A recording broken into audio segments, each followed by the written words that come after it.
Happy birthday, Anje! Grabe, 18 na tayo.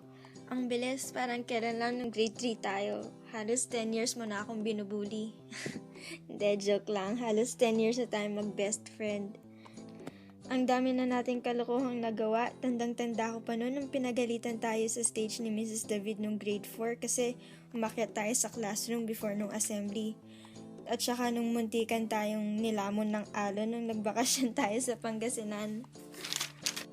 Sorry kung mas nag-alala pa ako para sa Havaianas ko kaysa sa'yo. Yun kasi yung first pair ko eh.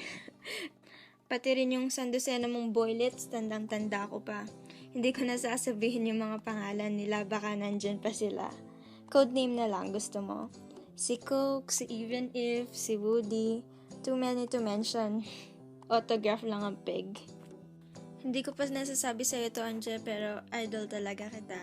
Nabibilib ako sa'yo kung gaano ka ka-strong-willed at confident, kung gaano ka ka-independent at madaling pakisamahan, nakakainggit. Hindi lang yun, napaka-bait, napaka-daldal, napaka-sayang kasama, at napaka-sweet mo rin.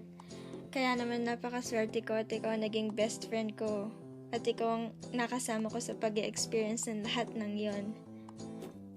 Salamat for your understanding. Salamat na kahit hindi man tayo madalas mag-usap or magkita, wala pa rin nagbabago sa atin. Ganun pa rin, baliw. Parang wala mang panahon na lumipas na hindi tayo magkasama. Wala na akong masabi. Alam mo naman, hindi ako magaling sa message na ganito. Ikaw ang mas magaling dito. Hindi ko na papaubuting 4 hours to baka mabore kasi yung mga bisita mo. Basta, lagi mong tatandaan I'm just a tweet or wall post or text away. Sorry kung hindi ako nakarating sa party mo, babawi ako next time, promise. Happy birthday ulit, Anje.